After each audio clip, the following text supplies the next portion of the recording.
Okay. Well, good morning. We are running live and thanks for joining us, ladies and gentlemen. My name is Peter McMillan. I'm Executive Officer NT Shelter, the Northern Territory's peak body for affordable housing and homelessness. Welcome to today's webinar. It's really great to see so many of you online from across government, industry and the not-for-profit sector. We're delighted today to be able to bring you this webinar, Community Housing, How It Works and Why It Matters. Firstly, I'd like to acknowledge the Larrakia as the traditional owners of the land from which we're hosting this webinar from today, and pay my respects to their elders, past, present and emerging, but also pay my respects to other Aboriginal persons in attendance on this webinar. Also want to acknowledge our friends and colleagues at Aboriginal Housing NT and their role as a peak body for Aboriginal community controlled housing providers and a leading voice on what's needed with Aboriginal housing reform, with a particular focus on remote Aboriginal housing, outstations, homelands and town camps. Today we've put together a panel of speakers who are renowned across Australia for their expertise in this area. We're very lucky to have them with us today. We're grateful to have the opportunity for them to present to a Northern Territory audience, and I've no doubt that we will benefit from their collective knowledge and insights. Growing the community housing sector is a priority initiative of the Northern Territory Government and one that we fully support. Northern Territory Government's estimate of the current housing shortage in the Northern Territory is in the order of 8,000 to 12,000 homes out to 2023. While that's an estimate, we know it's a reasonable starting point given the amount of public housing shortfall and wait lists alone. Some of the factors that we're dealing with here include rapidly rising rents in the private rental markets. We've got increasing levels of rent stress for many people, and particularly since the phenomenon in our regional areas with people not leaving the regions and more coming to the regions. We've got a lot of rapidly rising rental stress. We know we've got issues with aged housing stock, with poor quality housing stock. We've seen assets being demolished and some sold, and there's been a lack of direct investment in housing provision by the Commonwealth and Northern Territory governments over many years, but especially in our urban centres. It is great to see a high level of investment in our remote regions, which we acknowledge. While many of these issues aren't unique to Northern Territory, they do really bite hard up here, and there's never been a more pressing time to look at these opportunities to how we can boost housing supply.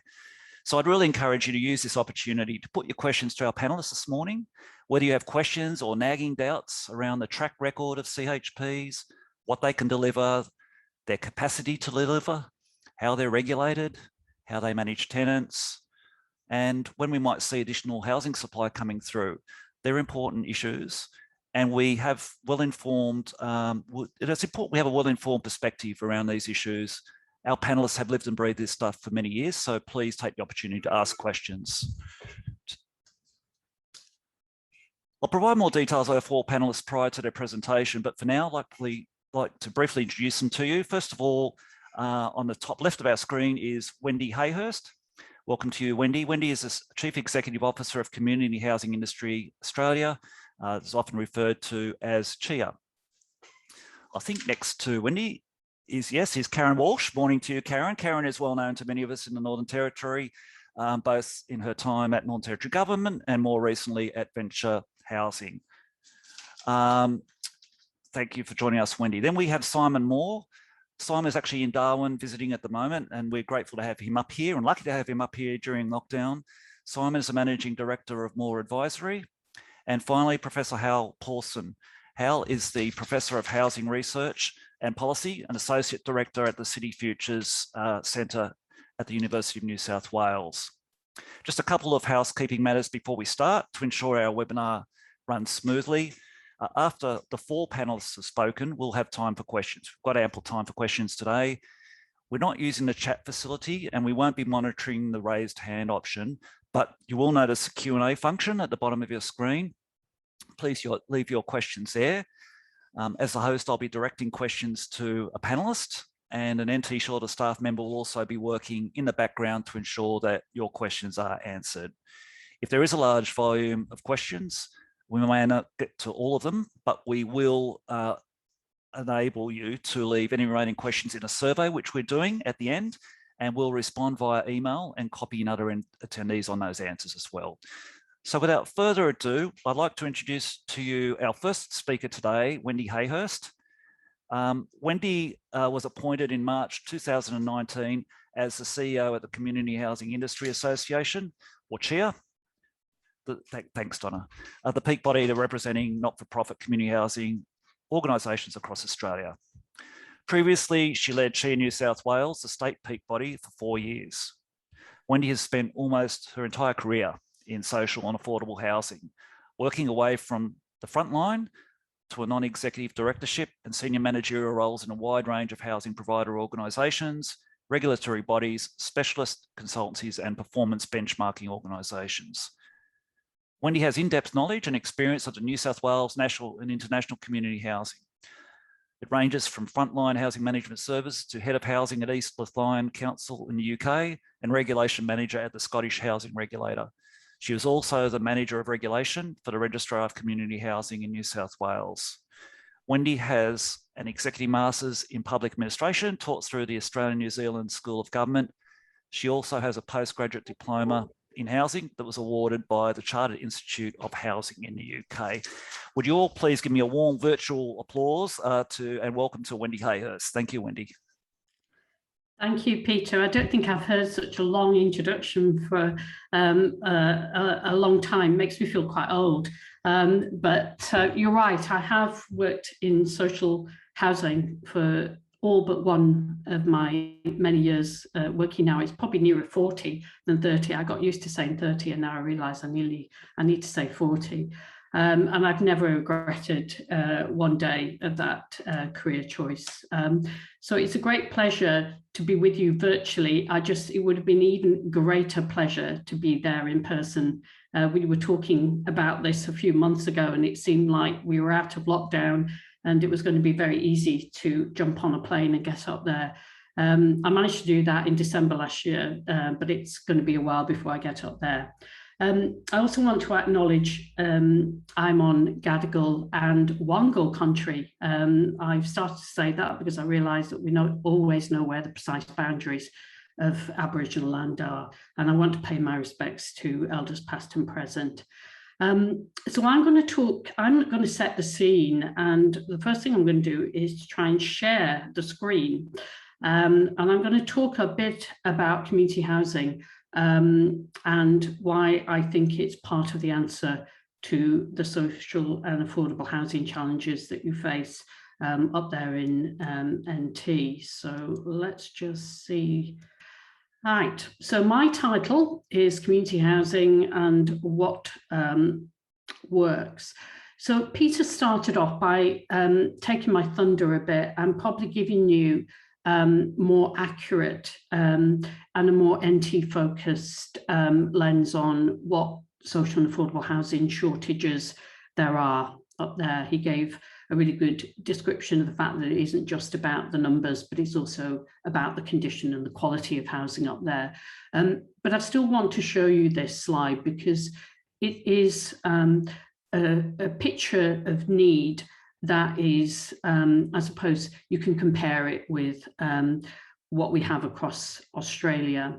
So when I was back working for CHEA New South Wales, one of the real frustrations, and it's continued to be a frustration, is how little information, good information, reliable information that we have about the extent of social and affordable housing need across Australia.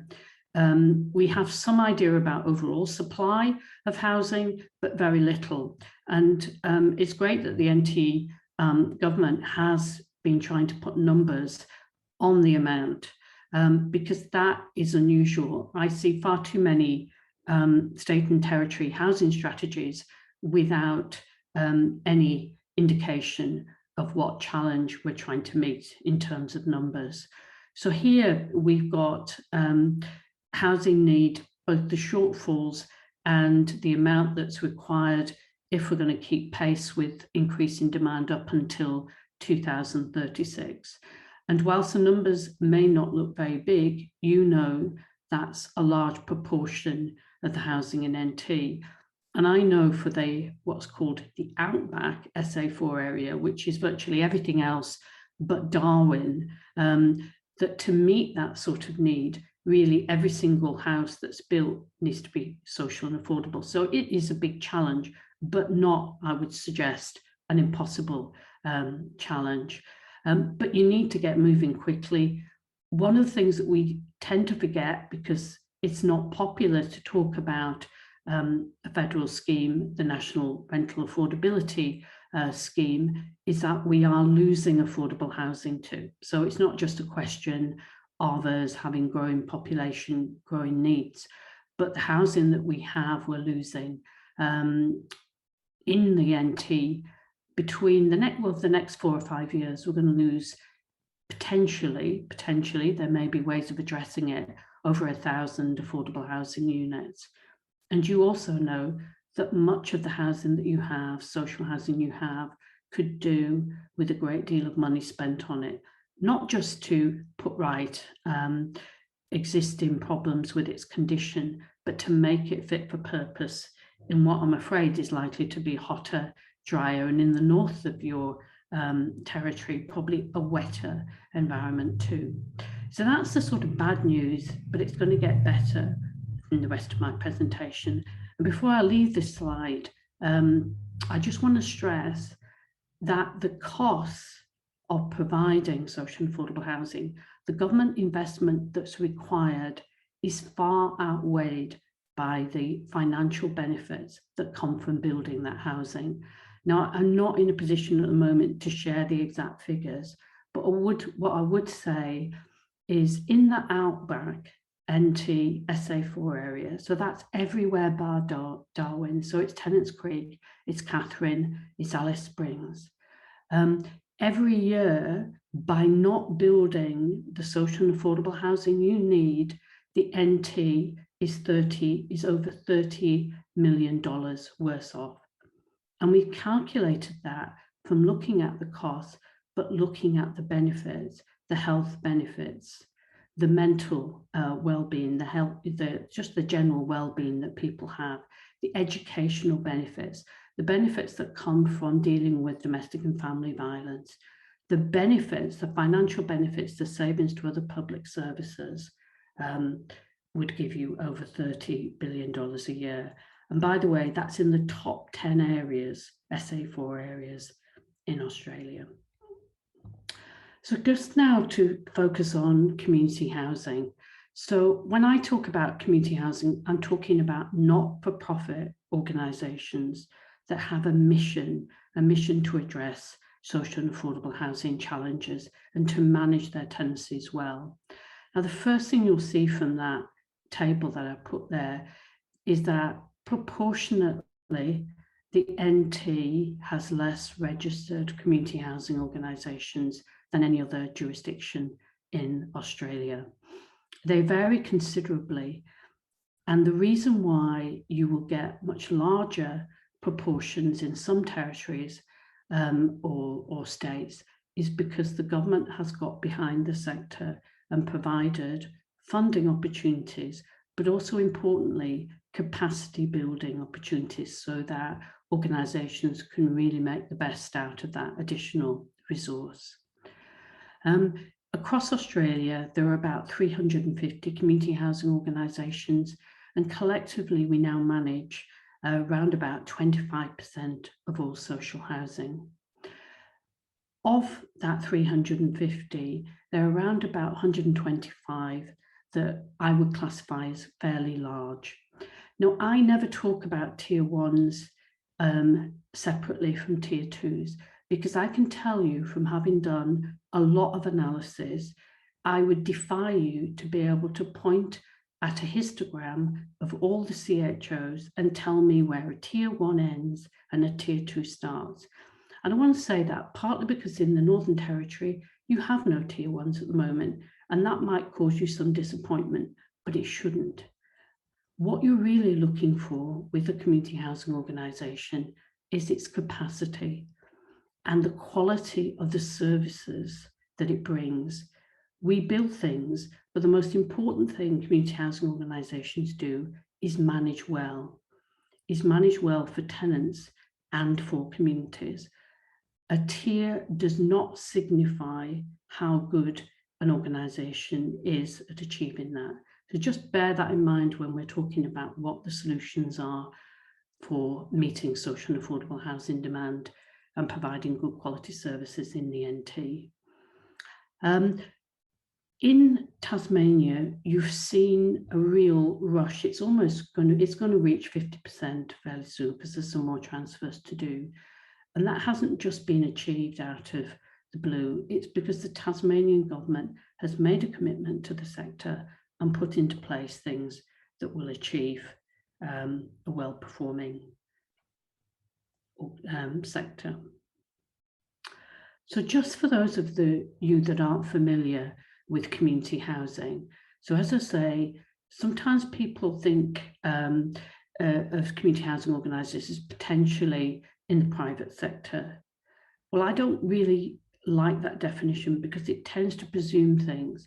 So just let's remember that a not-for-profit organisation invests any profits it makes, and it's not wrong to make a profit. After all, we don't want an organisation managing important business that is at the risk of going broke. It invests those profits back into new housing or into better services, or indeed into improving the condition of the homes that it's already managing. It does not pay shareholders and it doesn't give executive bonuses. So basically it's a mission-driven organisation. The vast majority of community housing organisations are also charitable, and that brings benefits. It brings financial benefits. It means that you get more bang for your buck by using the community housing sector to build homes. So we're exempt from GST, land tax, and we don't pay stamp duty. It also means for those organisations that have public benefit institutional status that we can attract philanthropic donations as well. The other thing we do is we hold housing, and generally speaking, we keep housing in perpetuity.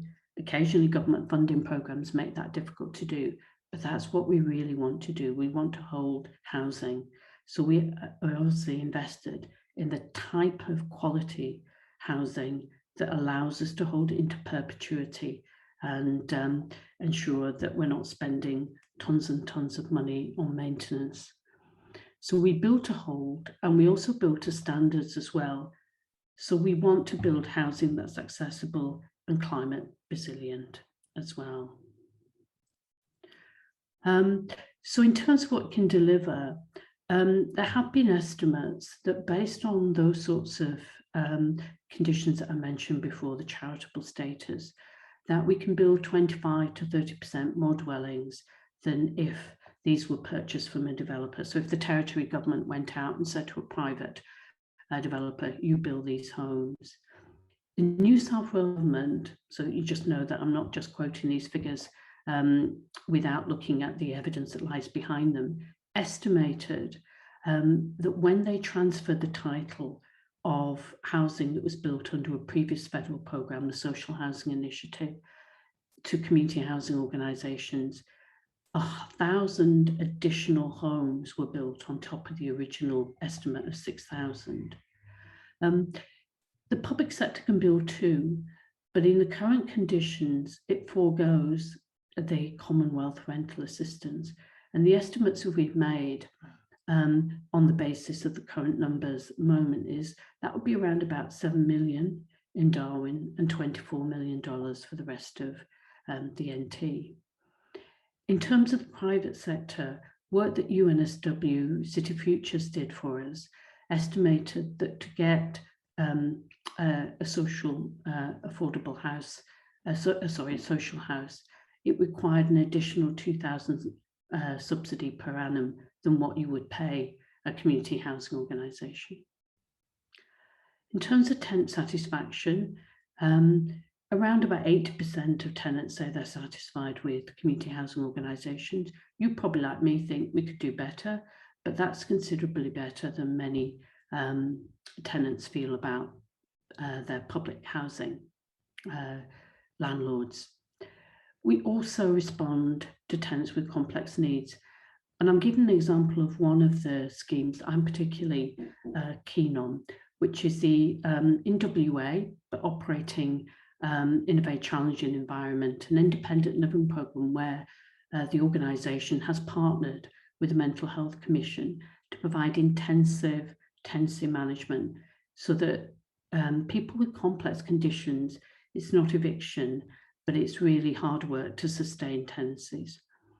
The other thing we're doing is we're producing, as a sector, our own industry standards.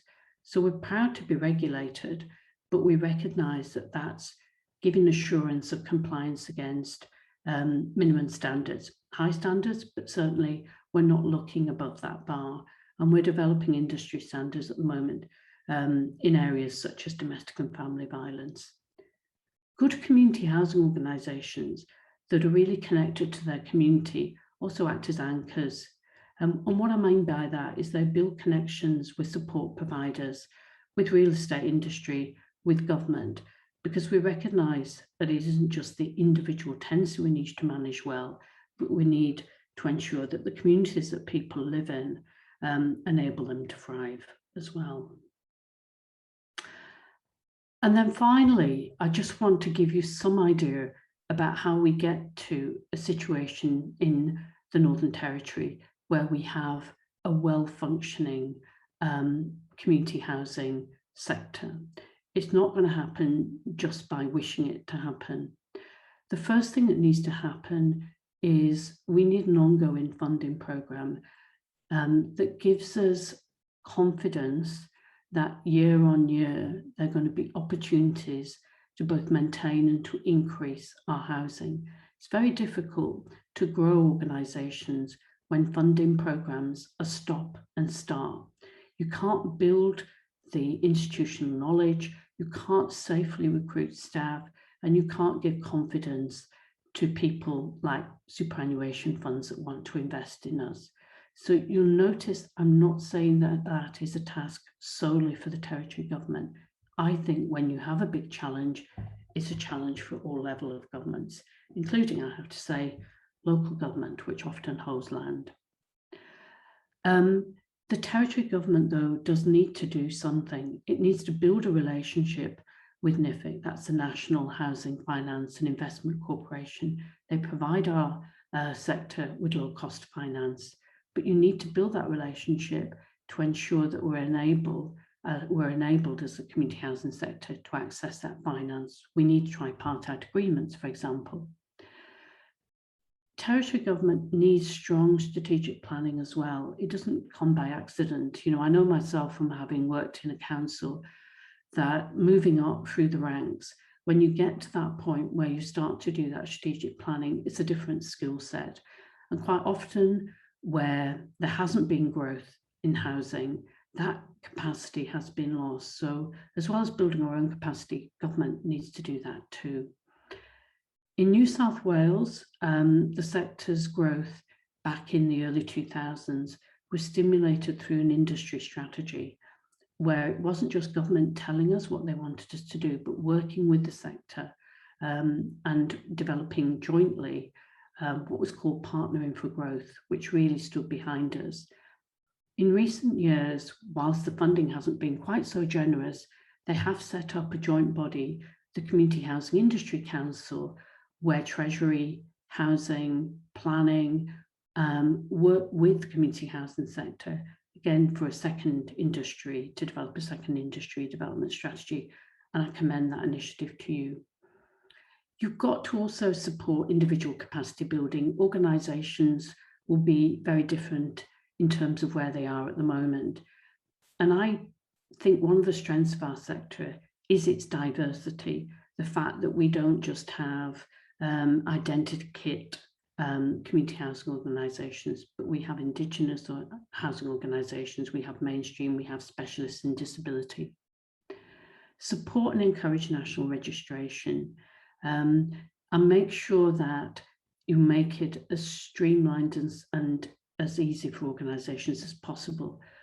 And by that, I don't mean that it's easy to become nationally registered, but that the supports that are there to enable all organisations to join are there. You need to measure as well. I mean, I'm at the moment in the middle of doing a project that's putting together information and data about community housing. And I can tell you, it is one of the most difficult things I've ever done because we don't have consistent, reliable data. The NT can start to do that by thinking about how it's going to measure the success of investing in community housing and making sure it collects that data. There are people who don't understand community housing, who have perhaps a view of it based on one individual experience. And in other jurisdictions, we face resistance about building social and affordable housing. So again, need to build community knowledge and awareness so that when we start growing, we're in an environment that's receptive to what we're doing. Links to specialist services as well. I think there should be a division between the tenancy manager and the support provider, but there definitely needs to be a good relationship and not one which blames. And then smart procurement. I want to finish on this, but it's one of the most important things. You get what you pay for, and you get the organisations that you assess. You use the criteria that you would, if you use criteria which really emphasises how little grant people need, you get a race to the bottom. It means that we can't invest in not just the buildings, but the people that we need actually to provide those services. After all, we want more housing, but we want also good quality housing that's exceptionally well managed as well. So thank you, Peter. And I just want to thank you for that presentation, for your insights there, and things that we need to think about and do to start growing our community housing sector. Just ask people to keep your questions coming through by using the Q&A button at the bottom of your screen, and we'll be returning those questions after our final speaker. Thanks again, Wendy, much appreciated. Now I'd like to introduce Karen Walsh to you. Karen's career spans over 30 years in the United Kingdom and Australia, in government, in the corporate sector, and in non-government agencies, including disability and child protection in the UK. Almost 9 years in a leading Tier 1 community housing organisation in New South Wales, and 14 years in the New South Wales state government and NT governments in senior and executive roles in Aboriginal, public and community housing. Roles include leading policy, programs, strategy and reform, strategic partnerships and planning, strategic commissioning, contracting and regulation, asset and portfolio planning and delivery, urban renewal and placemaking, and a range of other functions as well. As the General Manager at St George Community Housing for 7 years, Karen led the successful delivery of the organisation's housing operations, new business initiatives and growth strategy. She has a strong track record of bringing together social purpose with commercial discipline to achieve effective results for the organisation, for clients and for tenants, and has been instrumental in leading major reform and growth initiatives in the community housing sector. Karen qualified as a social worker back in 1991 in the UK, and she has 2 master's degrees in social policy and an executive master's in public administration. She's also a graduate of the Australian Institute of Company Directors and an honorary associate of the UTS Institute of Public Policy and Governance. Welcome, Karen, and I'll let you share your screen now and commence your presentation. Thanks very much, Peter. My gosh, that was a big introduction. Thank you. I didn't realise I'd done so much, but I think the most fascinating part of my work history and career has been since I've been in the Northern Territory, because I am learning something new every day. It's an amazing place to be working in, and it's actually quite a privilege. Firstly, I'd like to pay my respects to the traditional owners of the land that I'm actually working on, which is the Larrakia Nation, and to pay respects to elders past, present and emerging, and also to thank them for allowing us to operate and to work and share their land, and also to pay respects to other Aboriginal elders in other nations that are participating in this event today. Okay, so I'm going to build on a bit on what Wendy's talked about, but I'm going to specifically focus on the Northern Territory, and also to talk about the capability of the community housing sector within the territory. And I'm not just going to talk about it from a venture housing perspective. I'm going to talk about it from the 6 registered community housing providers that are currently operating in the territory, both in remote and urban settings. So you'll see the picture on the front of this front page. You should have that screen. That's actually a picture of some of our properties that were developed in Palmerston a few years ago.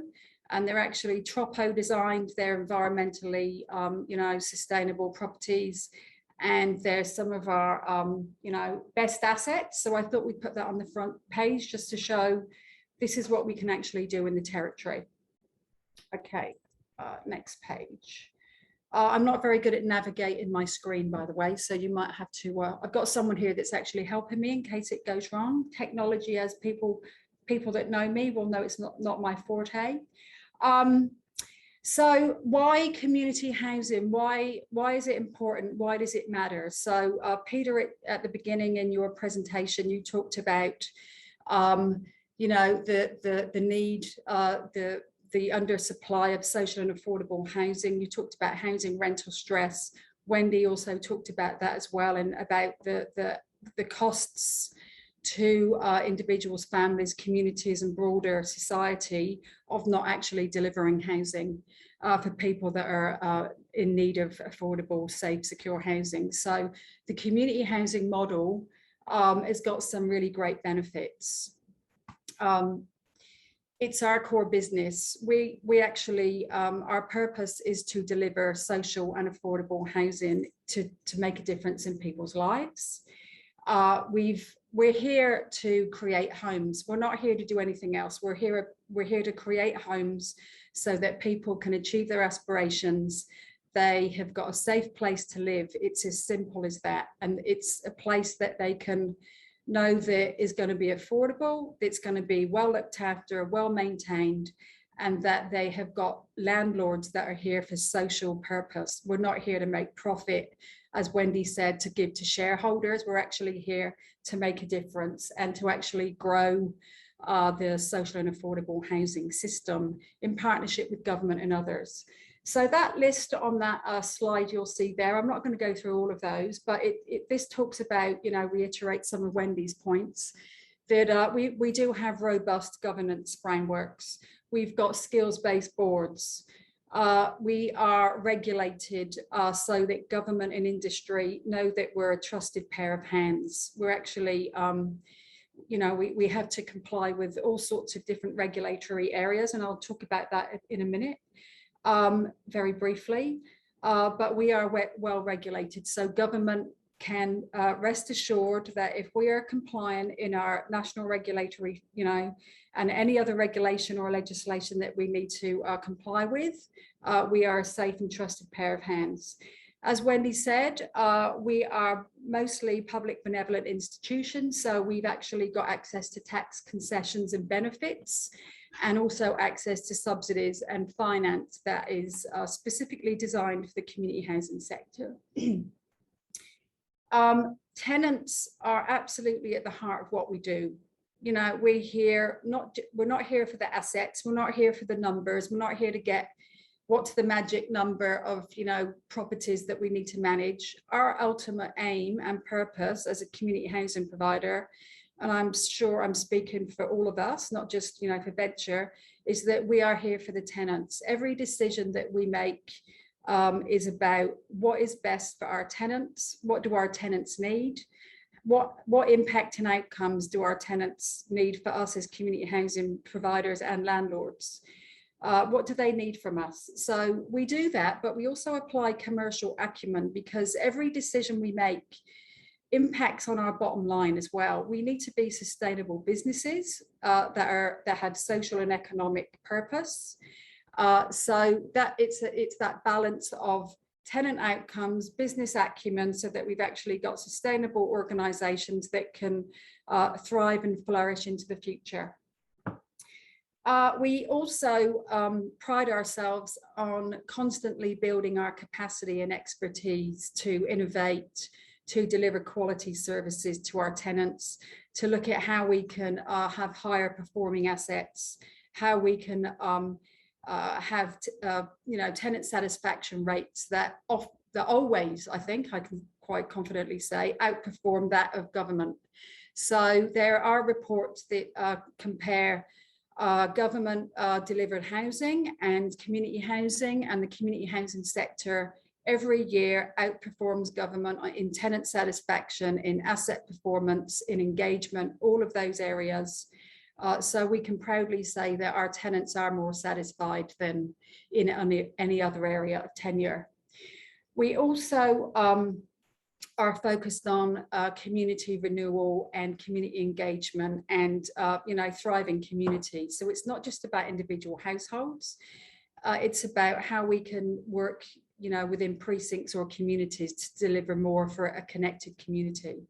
So whilst that isn't a large area of focus in the territory, that's some of the conversations that the community housing sector is having with government and with ourselves, that we would certainly like to focus more, as they have in other jurisdictions, on community renewal and community development, so that we're having a bigger impact. Next slide. Okay, so the NT, as has been mentioned before, we've only got 6 registered community housing providers currently. We've got 4 tier 2s and 2 tier 3s. And why do we need community housing? I mean, we've talked about that already, but I think needing to reiterate that the territory does have 12 times the national rate of homelessness of any other jurisdiction. We also have very different housing markets. We have, as other jurisdictions, but I think the impact here is, seems to be greater. Rental affordability, housing rental stress, homelessness, severe and extreme overcrowding, particularly in remote Aboriginal communities. They are key challenges and policy areas that are not only impacting on housing outcomes, but they're actually impacting on health and well-being outcomes for communities, particularly Aboriginal communities. So there's some stats there that talk about the, some of the quite shocking numbers of homelessness and how that impacts on people within the territory. And one of those, 46% of clients seeking homelessness services in the territory are escaping domestic and family violence. And 88% of the NT's homeless population are Aboriginal, but they're only actually 30% of the whole population. And the providers in the territory, we work across the whole housing continuum, or we aim to. So if you look at that housing continuum diagram there, it shows the homelessness, people that are homeless, people that are in emergency or crisis accommodation, transitional housing, social affordable rental housing, market rental housing, and we would also hope to get into market home ownership. That isn't something that we focused on, but we're actually starting to focus on that as a sector. So we work across that whole housing continuum because we know that we need diverse responses to the diverse cohorts and client groups, and also to respond to the need. So some of our service offerings. So I looked at what are the 6 registered community housing providers currently delivering? And this is not an exhaustive list. This is, quite high level. So intensive tenancy management for people that have got complex needs to sustain their tenancies. There's also capacity in property services and maintenance. I know that Yili Rayong, they've got a really good capacity to deliver, multi-million-dollar contracts for infrastructure and maintenance. They've done that for government across town camps. For venture, we're actually a licensed real estate agent. We're also an NDIS accredited SDA provider. We're also an NRES, National Rent and Affordability Scheme, affordable housing provider. We also manage social housing for long-term. We do fee for service for government. There's also support services for people that are in crisis accommodation and working in partnership across the sector to move people from one type of housing tenure to the other. So that might be transitional housing into social or affordable, or into the private rental market. Not so much the private rental market now, because of that, you know, we've got about a 0.5% vacancy rate or even lower. So we've also had a 28% increase in rents in Darwin. So moving people into the private rental market is not something that is, you know, is easily done. We've also got development capacity. So some of the community housing providers in the territory, whilst not tier ones, we have developed disability accommodation or affordable housing. I know that Community Housing Central Australia has developed some affordable housing in Alice Springs. We've also developed some properties in Tennant Creek and also in Palmerston. So we do have development capacity and also capacity to acquire and, you know, buy properties to increase supply. I just thought it would be good to put up a couple of points about the national regulatory system. I won't go into that in detail, but I think this just talks about the national regulatory system for community housing is about a well-governed, well-managed community housing sector that is viable, and it's about building that capacity and responding to the needs within the industry. It's also about you know, the separation of policy and funding decisions to the regulation. So and the scope of the registrar's functions under the system is absolutely limited to regulatory activities.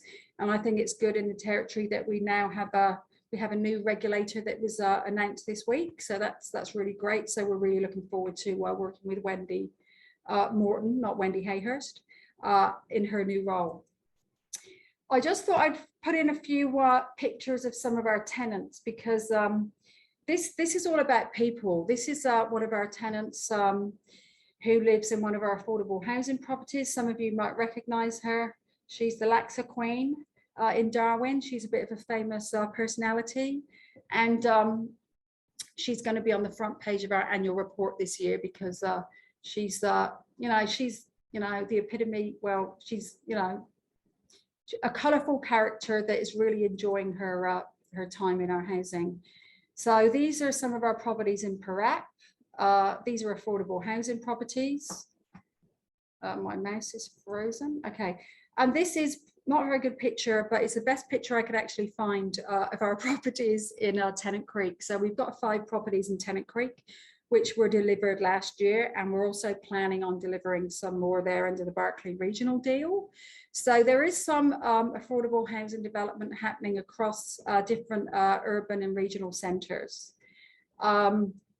Okay, so what we do as a community housing sector actually benefits everyone. So the homes that we build or that we buy, they have to be quality. They have to be, you know, sustainable, because as community housing providers, we have to be in there for the long term. We have to actually maintain those properties, make sure that they're fit for purpose, and the decisions that we make on, you know, building or buying properties are really critical. We can't just get cheap rubbish that's going to last 5 years. That's not going to do anyone any service. This is about quality, sustainable properties that are actually going to meet the needs of current and future tenants. So we must do a lot of analysis of what the population needs are going to be, not only for now, but in the future. So the mix of our properties and where they're going to be located and the quality and the design is really critical. So we need to have that capacity. So our investment, our financial and development decisions need to be robust, and they are very highly scrutinized by banks, by the regulator, and by government. So we are, you know, we've got to have that capability as a sector. We've also, as Wendy said, there's benchmarks and standards that we need to meet, and we're constantly, you know, trying to exceed those because we want to have quality services. So in the territory, we're also collaborating with the NT government, which is great because the government is, they've got a community housing growth strategy, which is demonstrating their commitment to the growth of the community housing sector. And we are partnering with government in a trusted partnership approach, which recognises all of the opportunities, the short term, the long term, the medium term opportunities that are available in the territory to grow the sector, to look at delivering more social and affordable housing, but also to optimise the subsidies and the policies that could be transferred across to the sector. I won't go into detail on that one because I'm going to run out of time.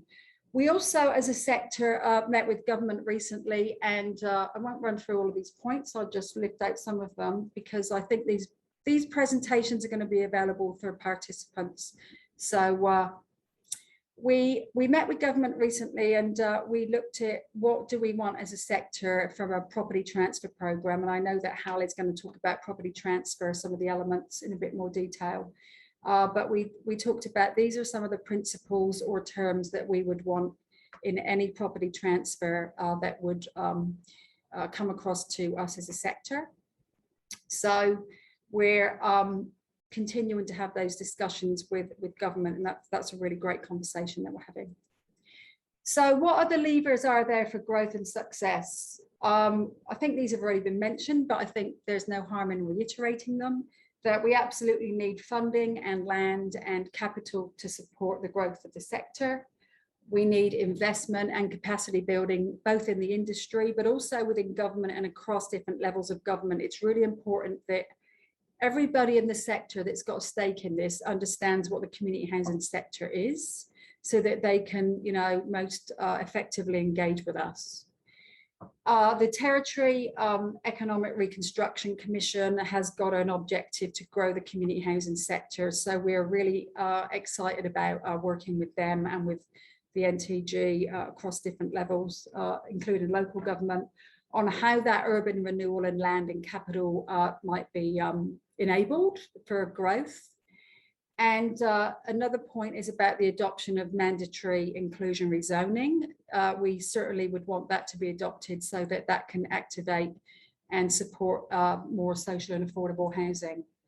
And the last slide is a bit of a, I suppose, it's a bit of a visionary, a visionary slide to say, okay, in 5 or 10 years, if we had to do a bit of a wordle or a word cloud, what would be some of the words that we would want the sector and the territory to look like?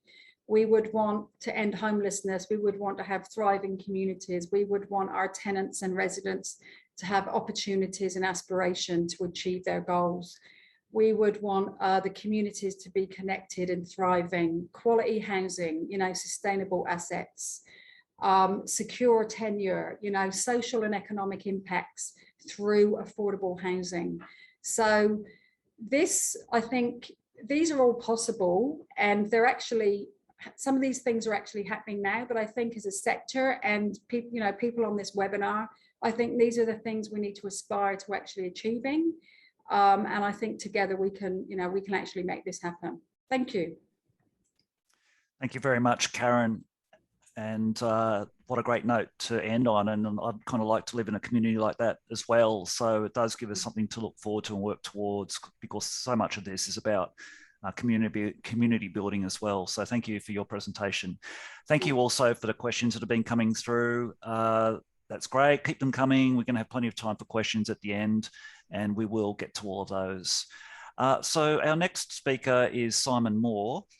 Simon's based in Perth. He's a managing director of Moore Advisory, specialises in affordable housing portfolio analysis, modelling and strategy, private-public partnerships in housing and land development, residential lending programs and banking sector relationships, housing residential development strategy, residential asset management and investment planning, and integrated asset and services management models. Simon spent 15 years working in the Western Australian property and development industry as a valuer, as a research analyst, as a buyer's advocate, and a sales manager. He's previously held an executive role with Questus Limited, which is an ASX-listed affordable housing developer, and also spent 3 years as director, assets, capital, and major projects. A couple of the interesting projects and programs that Simon's has done is a specialist advisor to the National Housing Finance Investment Corporation, or NIFIC, And he's also been a program director for multiple housing development and high density precinct programs for Western Australian government.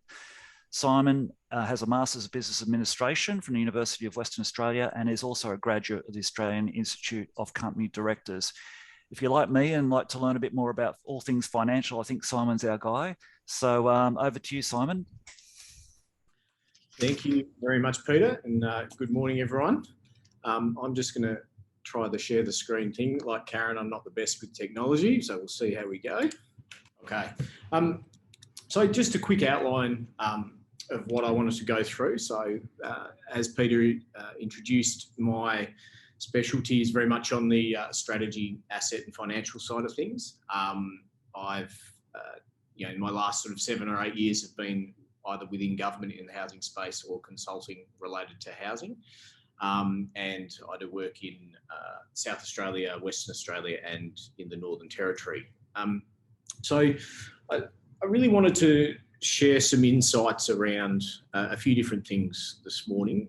Firstly, focusing on successful elements, I guess, from a community housing perspective of growth providers and the capacity to deliver growth. What are the elements of those organisations that are key to achieving that? Then wanted to move on to looking at what sort of policy framework do state or territory governments need to establish to enable community housing providers to deliver optimal growth. Look at some funding and business models around that. Talk about the concept, which I'll introduce, of growth horizons for the sector and for individual participants. And just share some lessons and learning that I've picked up over my journey across various states, and even some international studies, etc., around what works and what doesn't, and some of the pitfalls that bring unstuck some great ideas in this space. So I'll start with looking at some of the basics of what a CHP needs for what I'd term sustainable growth. And Wendy sort of mentioned early on in her presentation the concept of having continuity and having consistency. And CHPs need that both from government and within their own business models. So the first thing I think that's required is each community housing provider really needs a very clear and deliverable strategy around who they are, what their mission is, what their purpose is, who the clients they're there to serve are. And in effect, in terms of the housing continuum that Karen shared, they need to know what they are and what they aren't. And some examples of that would be some mission-based community housing organisations run service programs and have housing to support homelessness and transition from homelessness into social housing. That's a very different service offering to an affordable housing provider that offers affordable rental for key workers in a regional town, for example. And those organisations need to be very clear on what clients they look after and the positioning within the housing continuum that they're seeking to have an impact and a purpose in. Along with that, they can then flow on some really realistic, clear and deliverable strategic objectives. That might be around number of dwellings, it might be around transitioning an ageing housing portfolio, it might be supporting a certain number of outcomes in their location or the way they work. And they can then work with government and other stakeholders to deliver on that strategy. So having a really clear understanding of what a CHP is seeking to achieve is very, very important. Now, off the back of that, there's the obvious business elements. So organisations need a sustainable business model and sustainable revenue streams. I use the word sustainable because in the not-for-profit sector and in some community housing organisations, they're reliant in perpetuity on government funding on short-term service contracts. This model is not what I would describe as sustainable. It's essentially at the whim or the mercy of government funding, of tenders, of service contracts as a sole delivery arm. Now, most organisations will have some of that, and that's entirely appropriate and useful and important. But fundamentally, CHPs need revenue streams that are sustainable, generally around rent and CRA as a foundation, which then means they can look at long-term planning and look at providing additional growth and additional continuous support to certain elements of the community that they're trying to house. Those are very, very important things. Off the back of that, if a CHP is looking to grow and deliver extra housing into the marketplace on a long-term basis, they'll need a balance sheet. They'll need assets they can leverage. And generally those assets come via government, via asset transfer programs, and also the capturing of value in asset-related development activities they undertake. So for example, if they construct a house and the cost of it's $300,000, the value of it at that point might be $350,000 when they finish. And that adds to their balance sheet and adds to their longer term capacity. Depending on the marketplace, those balance sheet can grow due to capital growth, which can give more flexibility with what these organisations can deliver. In terms of the program delivery side, and what I mean by program delivery, that might be a crisis housing program, that might be a social housing management program, that might be an affordable rental program. Organisations need an efficient program delivery that enables the generation of sustainable surpluses. So Wendy mentioned in her presentation that making a profit is a good thing for these organisations. The same term there I'm using is sustainable surplus. Operating surplus is effectively what not-for-profits and community housing organisations need to aim for, that on an ongoing basis, year in, year out, if they're able to have an operating surplus in their cash flow, they then will have income that's available to borrow money against, to reinvest and to deliver more outcomes. And then obviously, on top of all of that, an appropriately capable governance framework, and that needs to be appropriate to the organisation. So if they're in large scale urban renewal transactions in Sydney and Melbourne, they'll need a different governance framework if they're delivering social housing in a remote regional location for 200 assets. So, and the expertise flows from that as well. And each organisation will grow and develop, will bring in that as required.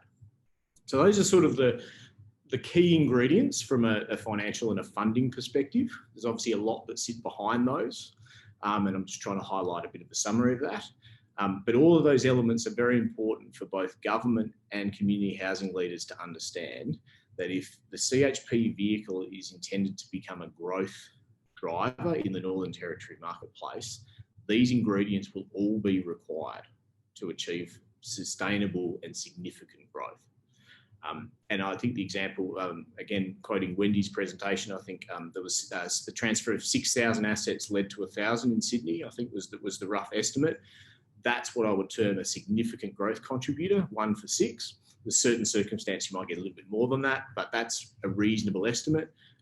That's obviously a significant program of activity and a significant addition.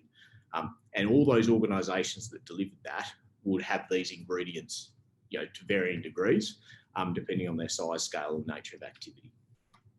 So complementing that, or as a key element of the overall strategy, government's policy framework is going to mandate and dictate, or it's going to mandate obviously, but it will dictate whether it realises or not the outcomes the sector achieves over a period of time. So again, clear and deliverable strategy from a medium to long-term perspective is an important ingredient.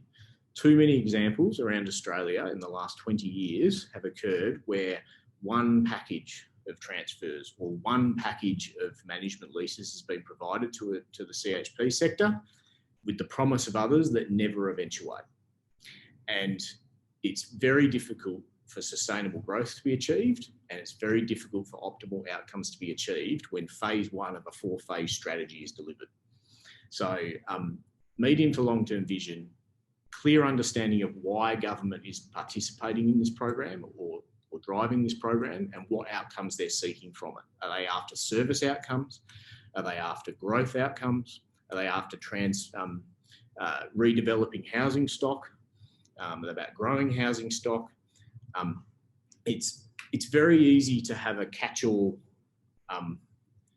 we want to achieve everything, but you need a very clear and deliverable strategy. There are trade-offs in these equations, and you can't do it all the time without an unlimited resource bucket.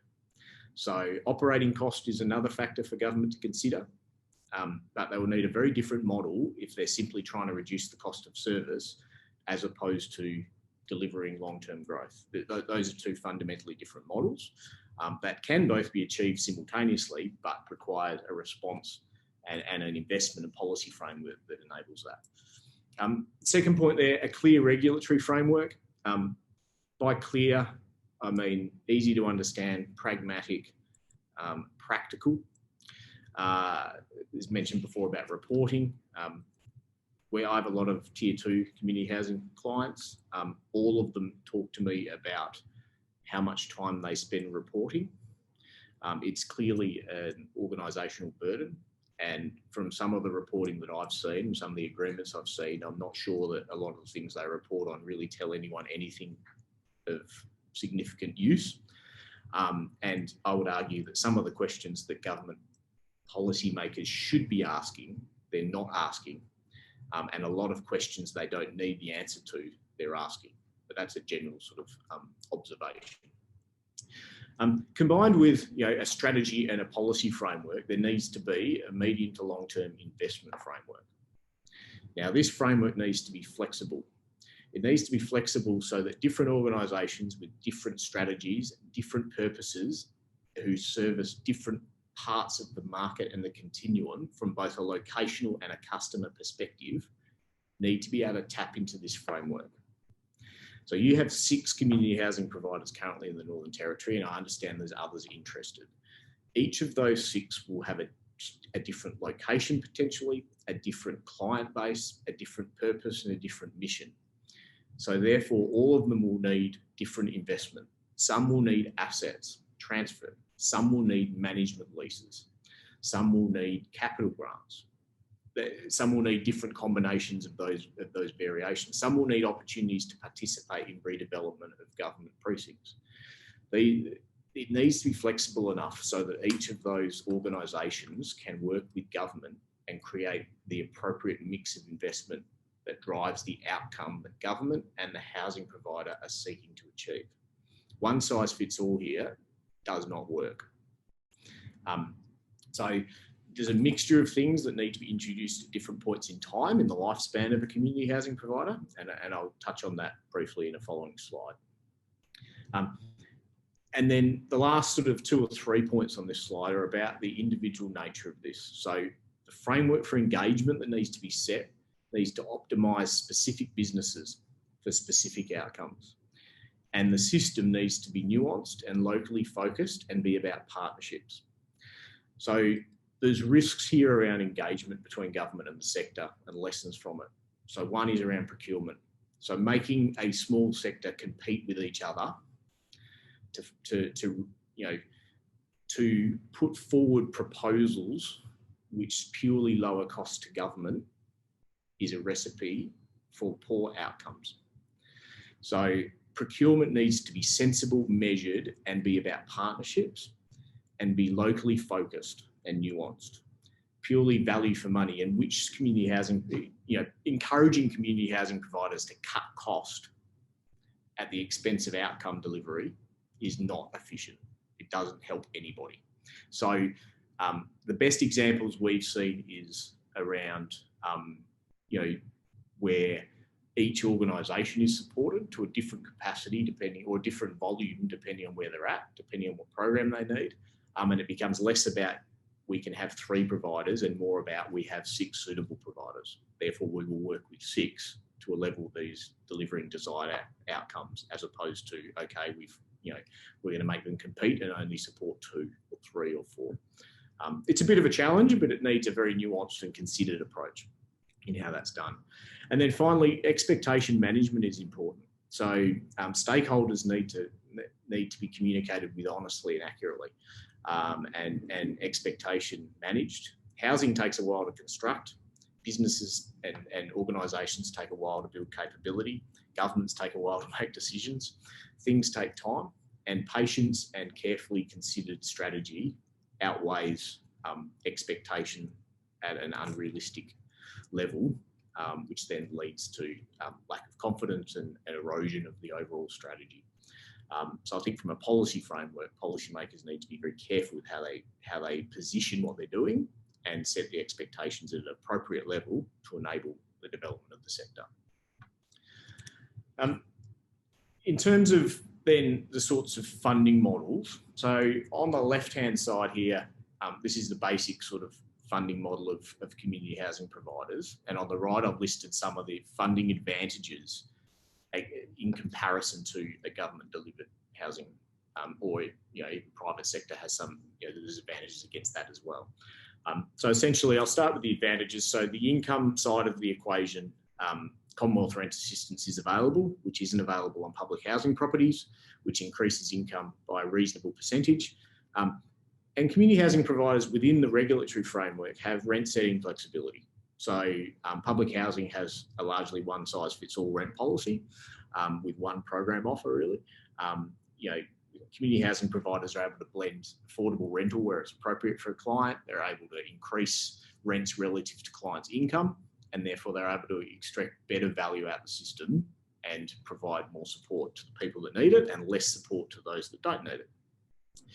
In terms of capital for new development, raising debt off balance sheet is a very important thing for governments. Governments are always tracking net debt amounts and budget surpluses or deficits, etc. So if capital can be raised and sit on a housing provider's budget and balance sheet as opposed to government, that's seen as a good thing for ratings agencies and a good thing for governments. In this space, I've done quite a bit of work with NIFIC, but the National Housing Finance Investment Corporation essentially guarantees bonds that are raised from social impact investors and banks, which provides 10 to 20-year debt potentially to community housing providers. This sounds like the solution to everyone's problem. It's part of a system and it can be very useful debt for community housing providers and less useful for others. And again, it depends on the nature of their balance sheet, their housing programs. It's one of a number of tools, which I believe are part of a healthy system, but it's not the panacea for everything.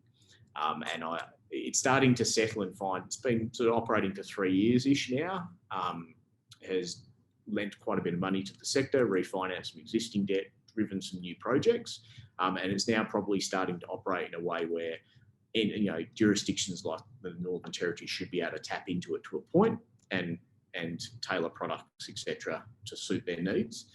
But it's not an unlimited free source of funding or anything like that. It's just a stable debt stream which can support growth to a certain extent. There's a number of other federal government funding programs that apply to the Territory and to different areas of the Territory. There's Building Better Regions, Indigenous controlled organisations have access to various benefit accounts, etc., that apply here, and there's other federal government entities that support those businesses. NAIF obviously operates, the Northern Australia Infrastructure Fund operates in the north, and so there's a variety of different programs which may or may not be applicable to projects and housing in the Territory. And then there's external impact capital via superannuation funds, social impact lenders, etc., that are looking for a home for their funding and are looking to support affordable housing more and more. And those are available in a way that governments can't tap into them as well. Then on the taxation front, the GST-free development and construction is a benefit that states and territories don't receive, and GST credits on service input costs. And around Australia, there's a variety of different approaches to rates exemptions and rates reductions that have different operating models. And I think the Territory's just gone through some change in that regard, or is going through some change in that regard. But that should end up being a benefit to community housing providers that is not available to other housing providers. So that's sort of the funding advantages side. And I just want to briefly touch on the funding model. So these are essentially the inputs of a community housing provider. They receive rent and CRA. They have corporate costs, they have property ownership costs, they have management costs around that. So that's their operating cost side of things. They receive income and they operate. And then on the other side of the ledger, they're then able to use surpluses to raise debt, and they secure that debt against assets and against future income. That's the basic model of a growth CHP. Now, each community housing provider will need support in different quadrants of this. So some will have very low income and will need operational type subsidies or service type contracts to either support their costs or to deliver them more income. So there might be a rental subsidy program for tenants paid out that increases the income to CHPs. It might be operational costs or payment of maintenance by central government, for example, which then reduces the cost burden. On the other side of the ledger, a community housing provider might be operationally sustainable from an income perspective, but they will need assets to be able to leverage against to then raise the debt. So banks will come in and say, we're happy with your income, but we want security. So each of these different quadrants will need a top up or a support or a grant or some sort of long-term arrangement to enable those 4 quadrants to all flow effectively and maximise the outcomes, which is essentially the number of people housed out of that organisation. Now, in terms of that, I'm going to try to put my next slide up. Here we go. I did. I like to look at organisations in this space as having growth horizons. And you can look at these growth horizons as an overall system or a sector, which is a conglomeration of all the individuals within it, or you can consider it at an individual level. Now, most community housing providers go through these horizons. I've used sort of 3 horizons as an example. There might actually be 6 horizons. This is just one example of a journey that one of our clients or several of our clients are on at the moment, but this is a WA example where, and a tier 2 example from one of my West Australian clients. So, the first couple of years of interaction with a sort of growth management transfers program, organisations essentially are establishing and looking to optimise their operational footprint. Now, what I mean by that is every organisation needs someone running it. It needs someone in accounts or in finance or a CFO. It's going to need an office to operate of. Might need a car or 2 for tenancy managers, and it needs a property manager, at least one, maybe one, an assistant. And there's a base level, there's a minimum level of corporate infrastructure for an organisation to operate. That means it needs a minimum level of revenue, so to be financially sustainable. And the early journey around this needs to be optimising those organisations so they have enough revenue or enough managements or leases or grants or operational subsidies to get the most out of their minimum corporate overhead. That might be 6 staff or 3 staff or 7 staff. This particular example is 4 staff. It's in a regional town in Western Australia. And this client operated about 100 to 130 properties, and by receiving an additional 40 managements, took it to 170, and it started generating sustainable operational surpluses, and it got through its first horizon. It got the most out of its 4 staff. It couldn't take on any more managements, but any less managements left capacity. And so it was servicing as many people, as many households as it could, and it was generating sustainable operational surpluses. That organisation is now investing in growth. For them, it's around 10 to 15 properties, which sounds small, but it's a significant return on the 40 managements that was provided by government. It's in a position where it can use its own assets and receive private capital. And so it's moved into that second phase where it's starting to drive its own growth, and it's starting to give government and the system a return on the investment they made in it.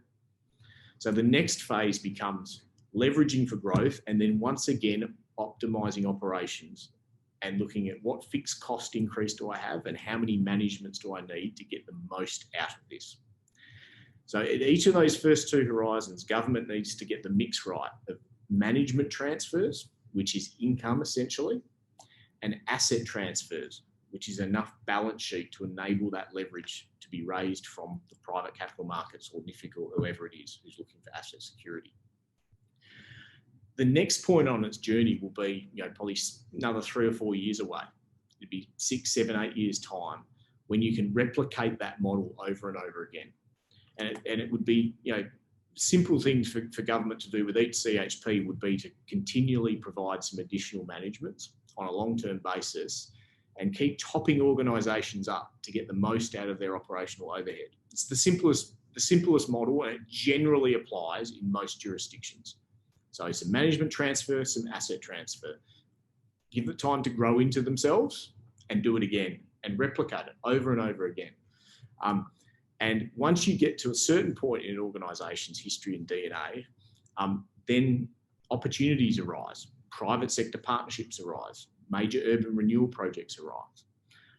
And if you look in most of the major cities around Australia, organisations have been able to tap into that, but they typically tap into that not before 7 years of decent operation, but 7 to 20 years of establishment is when they've started to build up the experience, the capacity and the resources to really move into those, high profile, large scale projects. So most of the Sydney CHPs that Wendy used the example of with the stock transfer program, a lot of those, forget what tier they are, they're large, capable organisations with significant staff footprints, significant balance sheets and significant capability that they can either bring in or they have in-house.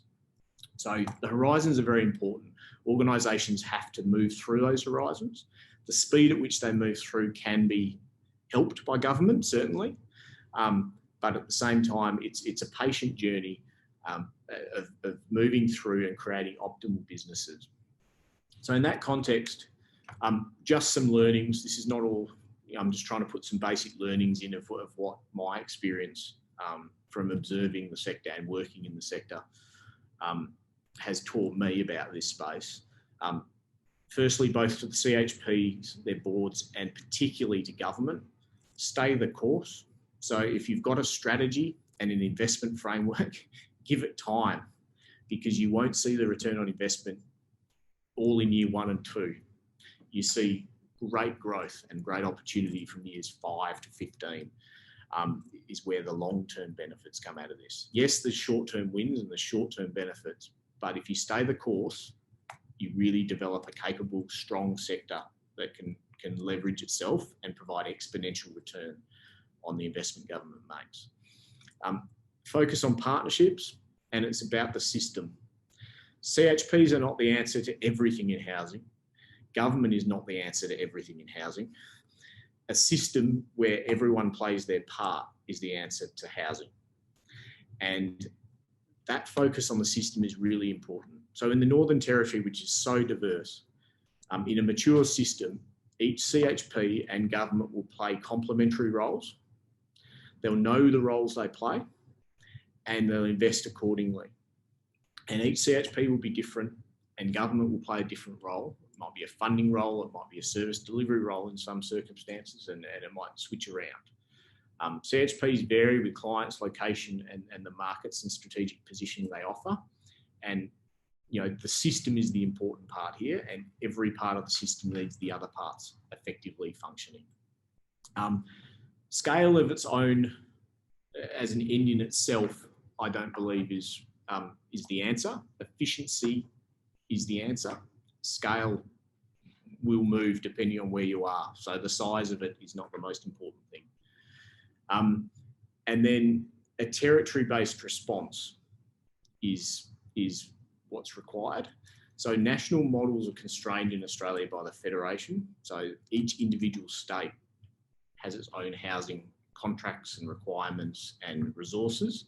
And it's very difficult for organisations to successfully work cross-jurisdiction. So some do, and larger ones, but ultimately there needs to be a territory-based response with the sector here.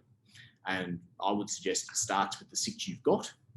And the territory will need to design its own framework. So the answer isn't always looking elsewhere. I noted the small number of CHPs compared to other jurisdictions, but it still needs its own territory-based response. Localised solutions are very strong in this space. That's all I prepared. I think Hal's following me, so I apologise. I probably ran over a little bit there on my time allocation. Obviously, the questions can come through later on, and thank you for the opportunity. And I'll pass back to Peter. Thank you, Simon. That was really informative and also quite interesting to hear about the growth trajectory for CHPs and also being realistic in our timeframes for getting return on government investment. So thanks for taking us through that. I would encourage people, as Simon said, to put in your questions. We have some coming through and we will answer them either today or we'll follow up, as I mentioned before. So thanks, Simon. We'll now bring Hal online. Hal, if you can just share your video if you haven't already done so. There you are, I can see you.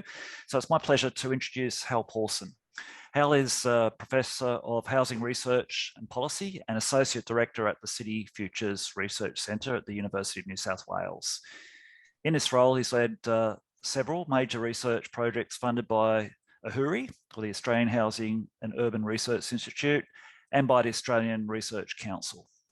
Hal's key interests are private rental housing, social and affordable housing, and urban renewal.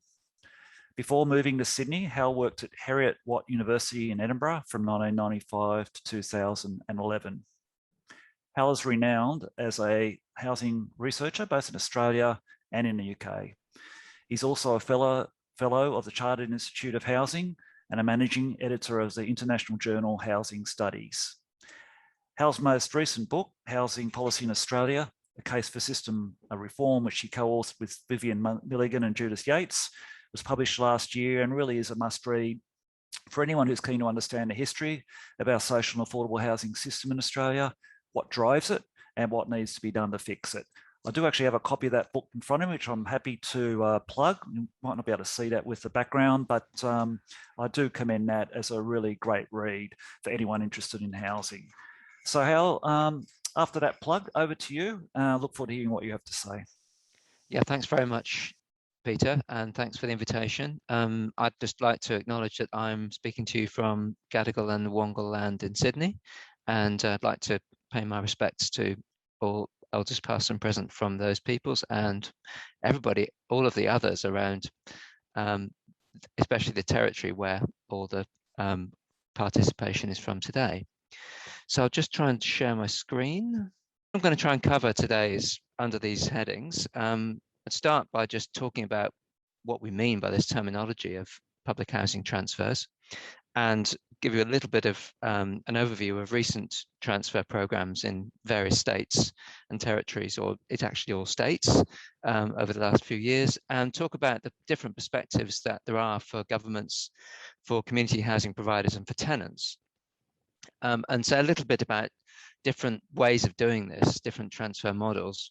And then just before finishing, I'll touch on, if there's time, the issue of title transfer or ownership transfer versus management transfer and some of the issues that arise there. And then I've got a few summary points at the end.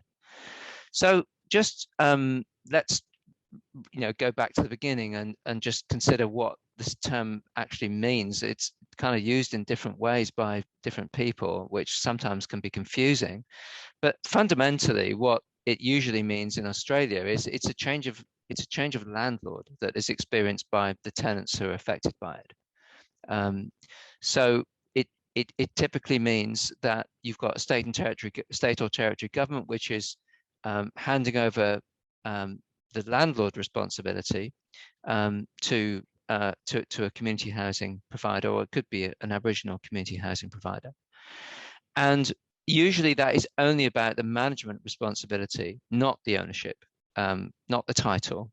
There are exceptions, and as I said, we could possibly look at that at the end of the presentation if there's time. This is something that started a long time ago. Even in Australia, this has been going in some form for over 20 years, but was on a pretty small scale until around about 2009. And at that time, all the states and territories and the Commonwealth came together to talk about more of a strategy, really, and agreed that there was a national aspiration to expand the share of all social housing that is being provided by community housing up to around 35% of the social housing sector in Australia. and at that time, it was probably around 10 to 15%. So that was aspiring to a pretty big increase. And a little bit of that was going to be achieved through new development, but mostly through the transfer of existing public housing into community housing responsibility. And the outcome of all that over the last 11 or 12 years is around about 45,000 tenancies have been transferred or had been transferred by the end of 2020. This has mostly happened in 3 states. It's there's been probably a little bit done in maybe every jurisdiction, maybe even the NT, but it's been pretty small in some states and much larger scale in New South Wales, Tasmania, and South Australia. And the most recent development there, which is an announcement, which I think is sort of under implementation right now in the sort of second half of 2021, is an additional 2,000 tenancies that are being transferred by the Tasmanian government to not-for-profit providers on top of the 4,000 that they transferred some years ago. And that's at the very, very bottom of this slide, which is an overview of all of the transfers, significant transfers anyway, that have taken place over the last 6 or 7 years, including the one that was planned to take place in Queensland that didn't, that's in red. So it doesn't always come off, but in most cases in Australia, once it's announced, there is a process that that leads to the intended conclusion, even if it may take some months or possibly years. So there's been a what have we got here? We've got 5 states represented here, and I mentioned New South Wales, South Australia, and Tasmania. Those are the most important ones, but in terms of scale. But Victoria has a very important example, which is unique, really, which is a statewide transfer of Aboriginal housing to a newly created body called Aboriginal Housing Victoria. Quite a large scale of organisation as well, running 1,500 homes now. And they were transferred initially on a management-only basis, and then they were handed over with title as well. So AHV is now a community housing landlord that actually owns as well as manages those properties. So why does any of this take place? What's the motivation for this? Well, in its kind of most possibly theoretical or slightly abstract way, you've got the quote at the top, or the aspiration at the top, which came out of the Commonwealth government in the Rudd government under Tanya Plibersek when she was housing minister, and her stated aspiration, or her stated reason for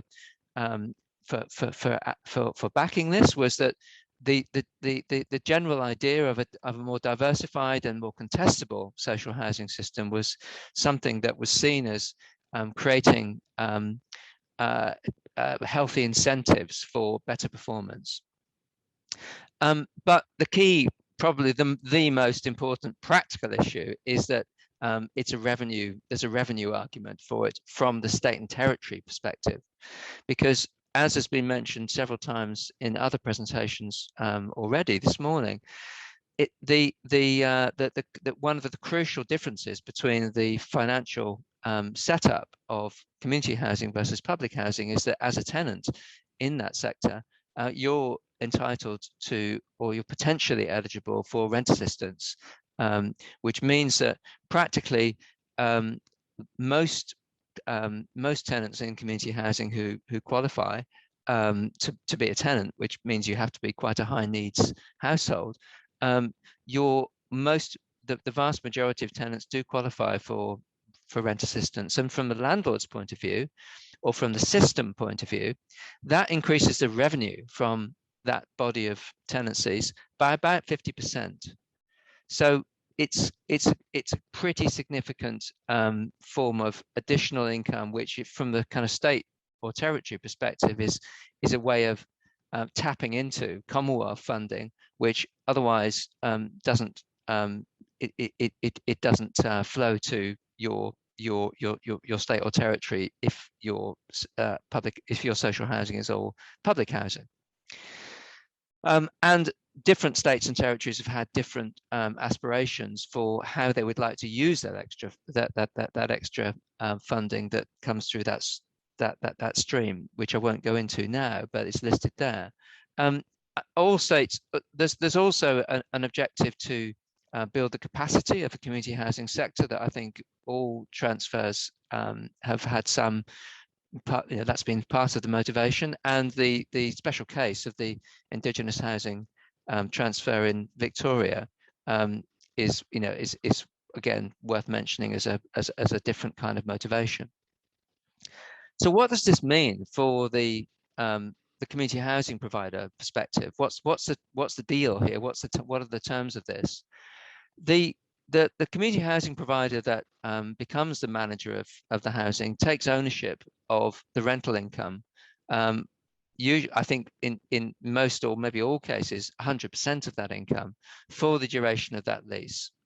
And they, at the same time, on the other side of a ledger, become responsible for all of the tenancy and property management activities and costs, possibly except for structural repairs, which are usually defined very narrowly.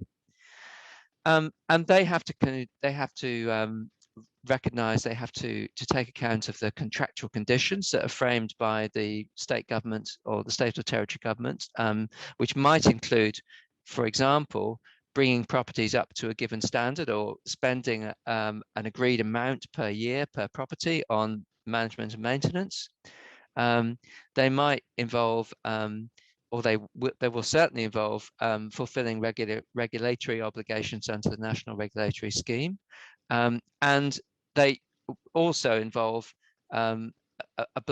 abiding by the tenancy allocation and management policies that government will be setting at the outset. And those are usually very similar to the existing rules for public housing. It's usually a kind of minimum change aspiration. So what about the tenant perspective? What are the implications for tenants? Usually, the aim is to, as I said a moment ago, to maintain the existing management style or the existing management rules, the existing tenancy conditions. So tenants should expect at least the same or possibly better security, repairs, and rent setting rules than that were familiar as a public housing tenant. The tenant becomes eligible for rent assistance, but the way this is treated in the rent setting calculation is that it's treated as though it's in fact a subsidy to community housing. So in other words, all of that rent assistance that a tenant is entitled to is added to the base rent. The base rent is 25% of the other income, just as it would be if you were a public housing tenant. So in terms of the income that you are left with after you've paid your rent, it's exactly the same as it was before while you were a public housing tenant. But from the system point of view, the additional income that comes from rent assistance is provided to, or is available to use for better management and maintenance services. And that may mean that the tenant will be benefiting from additional management input or better more investment in keeping the property up to a reasonable standard. I think as a tenant experiencing a change like this, you may experience a landlord that is firmer, which means that, or which comes out of the fact that a community housing provider is exposed to risk, or it is a commercial entity in a way that government is not. There is a theoretical possibility of insolvency if you don't make your books balance. So it's more necessary for a community housing provider to operate in a commercial way, but also to be more concerned about being an efficient organization. But at the same time, I think you can also expect as a tenant that the new landlord is going to tend to operate in a more customer-focused way. because a key objective in terms of the rules from the regulatory system is that you need to demonstrate that you're doing a good job by maintaining a high level of tenant satisfaction. So who are the CHPs that are taking on or have recently taken on form of public housing? They're mostly classified as tier 1 providers, which means they're larger CHPs across the various jurisdictions. Out of the latest group that have taken on ex-public housing, about 11 of them have been long-established organisations that started usually in a very small way in the 1980s. But also there are some newer, more recently created community housing providers that have taken on housing in different states that I've listed there. Some of them are coming or they tend to be from the home state of the state or territory that's handing over property, but that's not always the case, and sometimes there are good reasons for looking beyond the boundary, or maybe to setting up a partnership where there's a national provider that creates a joint venture with a local entity. And this has led to some increases in the scale of operation of some of the larger CHPs. What we haven't seen in Australia up until now is some of the style of what's called stock transfer in the UK. That's the terminology that's used, where the typical model there has been what you could call a corporatized model, where effectively the old housing department of in the UK case, the local council or the local authority, in a sense floats off and becomes the new housing association that takes on the job of managing the housing after the transfer. There haven't been any for-profit providers taking on stock transfers in Australia so far.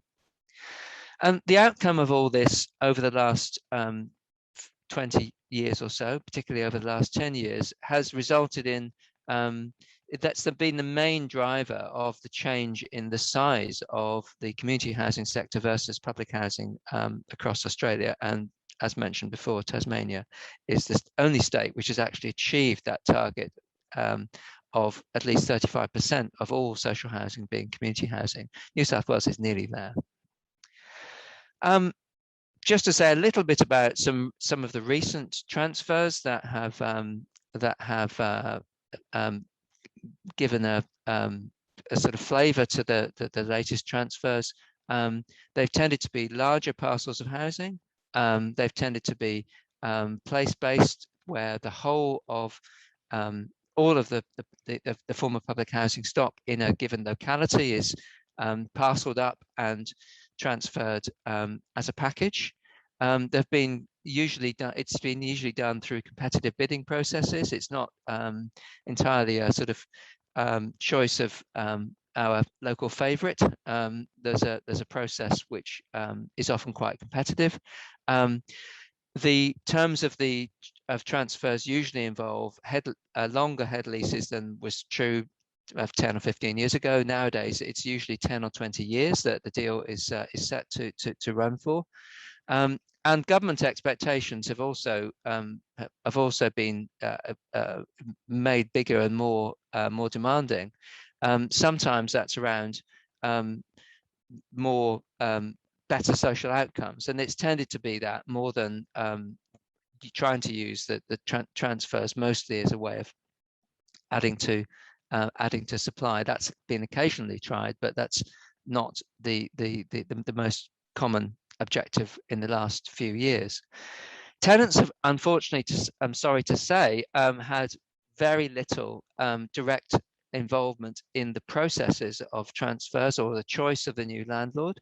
There are ways that can be done, and that's something which has been shied away from in Australia until now. But usually there are ambitious plans compared with how the public housing system used to operate, as to the way that or the extent of tenant involvement after transfer. And some landlord change has been has recently been mooted, and we're beginning to see more change of landlords, more public housing transfers, which are primarily about estate renewal, both in Victoria and New South Wales.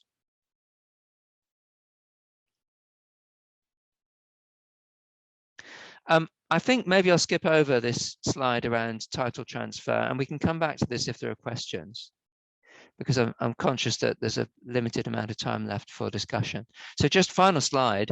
I think the overall evaluation of this is just to emphasize that the main practical attraction is that it's a way of, from the state and territory point of view, of bringing in additional Commonwealth funding that's otherwise not available to the system.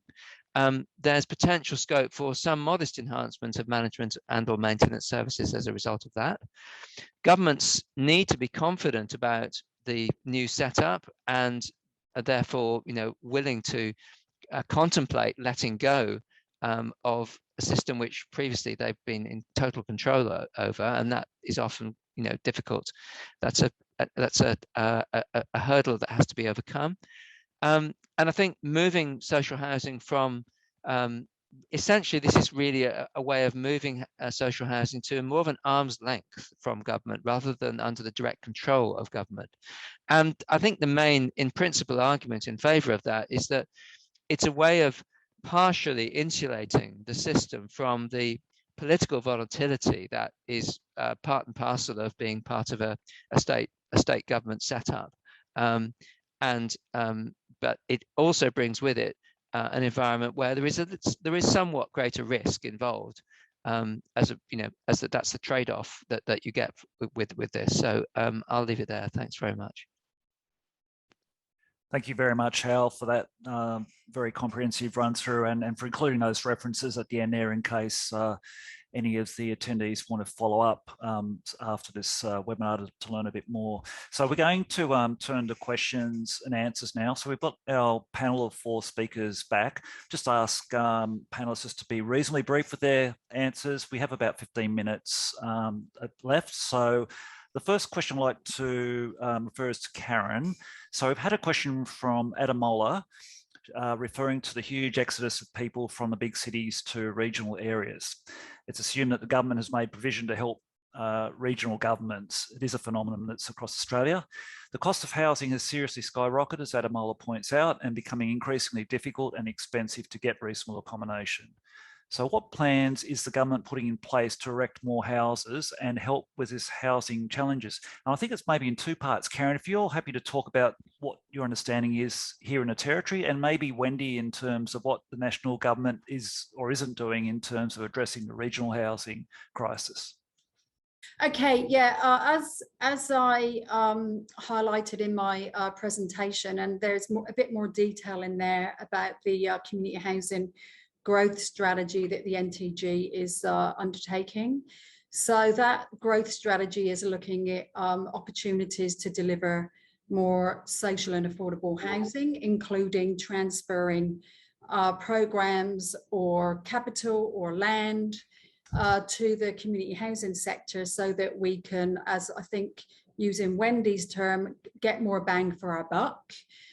So the government is certainly looking at investing additional capital funds. I don't know how much that is, but there is going to be an urban growth stream, and also there's already a remote housing program. So I think there is a focus on the urban delivery and boosting the supply within places like Katherine, Darwin, Palmerston, Tennant Creek, Alice Springs, but also what can actually happen in the remote stream. So there's I think the plans are for 2 separate streams. As I also mentioned, the Territory Economic Reconstruction Commission is also supporting the sector's growth. So they have initiatives for land transfers, capital, and I understand that the NTG is looking at an economic piece of work to look at, what that transfer or that capital program might look like to get the best outcome for the territory in different market circumstances, and also to make sure that it's a fit for purpose program that isn't, I suppose, a cut and paste from what might happen in other jurisdictions. It's actually got to be very territory focused. Also, the Berkeley regional deal for places like Tennant Creek, there will be additional supply there. And I know that some of the community housing providers and some of the emerging community housing providers also have plans to deliver more social and affordable housing through debt leveraging and also equity from their own balance sheets. So thanks, Karen, and thanks for that. And I'm interested, Wendy, in terms of this story in Darwin and Alice Springs. They're really regional housing markets. They're not big capital city markets. And much like we're seeing in much of regional New South Wales and Queensland and elsewhere, we're seeing a real shortage of housing at all, let alone housing that's affordable or public housing available for rent. Have you got any thoughts as to either what the Commonwealth Government is thinking about doing to address that with the states and territories, or what it needs to do to start making sure that the regions have enough housing available to support their growth initiatives? I think the answer in terms of the federal government is they're probably not doing very much for any social and affordable housing, and they're probably not the right level of government to really be thinking in detail about what's required in every regional market. What they can do is set the conditions so that there can be local responses. So I would say the biggest opportunity we have is going to be the new National Housing and Homeless Agreement.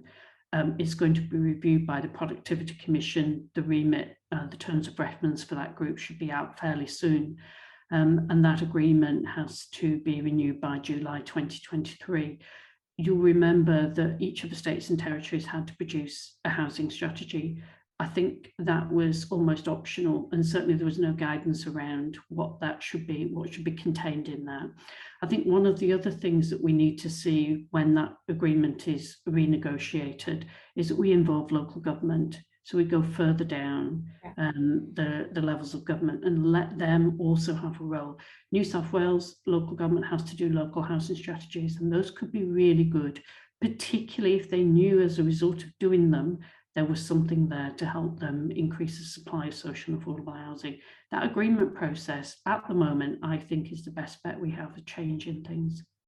Thanks, Wendy and Karen, for that. I might stick with you, Wendy, for the next question as well. Come to the other panelists with some of the other questions later.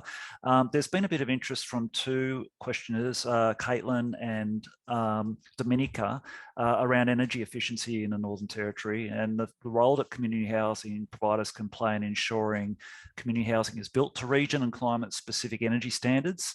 What are you seeing in terms of that story with climate resilience, climate adaptation, having environmentally and energy efficient housing? What are you seeing in terms of your member organisations in community housing? In essence, community housing, or indeed any social and affordable housing, can be really a great catalyst for green housing. So any housing we build, I think it'd be highly unusual if we're not building it to really good standards. I mean, we're here talking on a day when the consultation's just been released for the new building code to know that it's going up from 6, and now there's rating to 7. So I think community housing organisations building new housing want to build it to high standards. To do that, I'll have to come back to the money question and also the assessment of tenders. So we need to be held to conditions here about what the energy efficiency should be, and it shouldn't be just energy efficiency. There's other types of climate resilience as well. So there's water, but there's also preparing for the future, isn't it? Just looking at this building code, it's building housing that could accommodate batteries so that, you know, we can store that energy as well. The biggest issue, though, I think for us is the existing homes that we manage or own.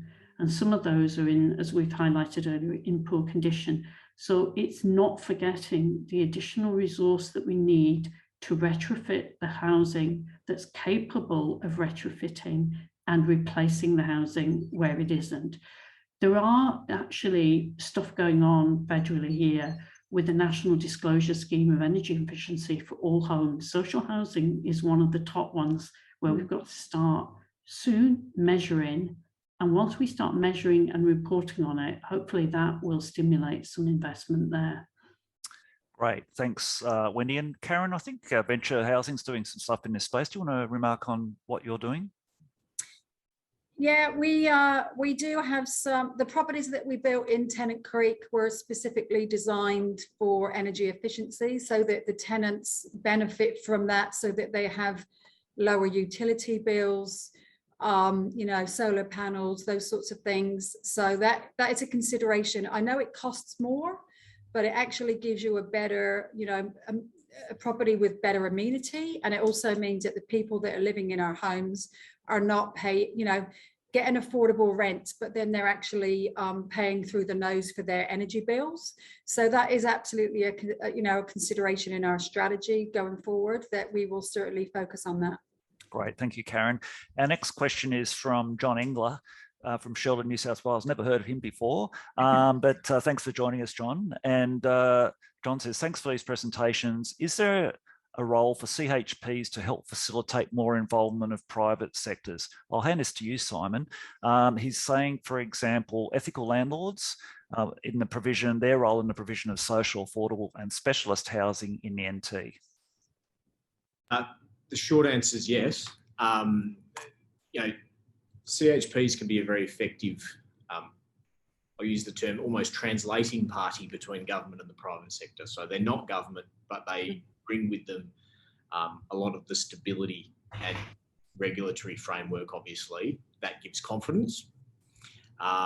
And they obviously bring the investment advantages, so you can structure arrangements between the private sector and the community housing sector in a very tax effective and investment effective way.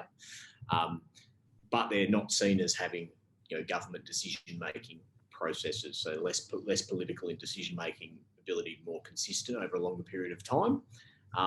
And essentially, most of the agreements between government and CHPs effectively, I think like Hal alluded to, although they may have a solvency risk, effectively government sits behind, shadow behind the CHP. That in the event of challenge, I think the private sector feel that government really aren't able to allow community housing providers to fail. That's not a contractual guarantee, but it's it's there as a moral and ethical and political obligation, I guess. So I think probably the only caution around this I'd say is, again, private investors generally like to invest in replicable, demonstrated outcomes, and I think it will come with the maturity of the sector. As the sector matures, private sector will see more partnership opportunities, and as they are successfully implemented, there'll be an exponential increase in other parties looking to participate. Wonderful. Thank you, Simon, for that. I've got a question from Carol. I might direct this to you, Hal, if I can. Carol's question is, how do the community housing and specialist homelessness services sectors intersect? And how do they work together at the various points on the housing and homelessness continuum?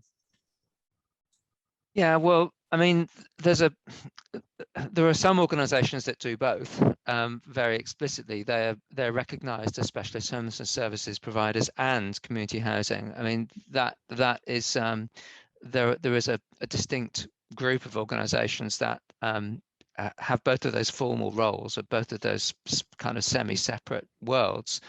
But all community housing providers are also, I think, engaged in the business of assisting to relieve homelessness, because homelessness is usually gives people a very high priority in the queue and the ranking system for getting a tenancy. So I think from that perspective, community housing providers, because usually they're bound by the same ranking system that is used by public housing in each state or territory. And so from that point of view, a high proportion of tenancies that are being allocated are going to homeless people. Thank you, Hal. The next question is from DG. This is for you, Karen. What are tenants' requirements to be eligible for venture housing? And secondly, who owns the properties and who are the landlords versus the real estate managers? Okay, so venture housing currently owns about 178 properties, and we also manage about 10 So the 178 that we own are affordable. They're under the National Rental Affordability Scheme. So there are specific guidelines and policy settings that for eligibility. So people that apply for those properties when they become available, they must fit in with the NRES eligibility. So that's an income threshold. They must be a resident or a citizen, and we want them to be currently located in the NT, because we are targeting, properties for people that are on low to moderate incomes. And they don't have to be working, but we would prefer if they were working, because this is affordable housing. We don't want to allocate our affordable housing stock to 100% of people that are eligible for social housing, because they could, they would actually be in housing rental stress if we did that because of their income. So we've actually got to balance eligibility with housing affordability. We've also got 10 properties that we manage on behalf of the NTG, and they're senior social housing. And we also are going to be managing some other properties on behalf of other NGOs, which are social and affordable. So we do a fee for service. So it depends on the product that we're talking about.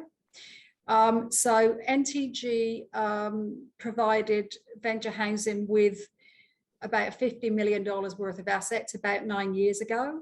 So we have title to those properties, so we own them.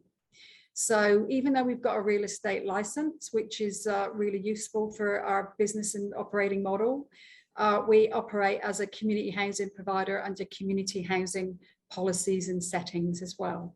So I'm happy to give further information if that questioner wants it. Thank you, Karen. We've had a question just come through right in the nick of time, which is really exciting. Can Hal please give a quick overview of the slide he skipped? That mysterious slide, Hal. Maybe can I just share my screen again? Please do. Okay. Well, this is really picking up on this sort of dilemma about what the two forms of public housing transfer, and the distinction between where it's simply a management outsourcing in a way, or whether it's an ownership transfer.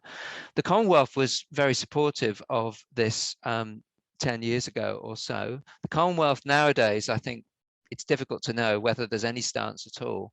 But that's something that maybe could be reflected in the new agreement that Wendy mentioned, that there could be something a bit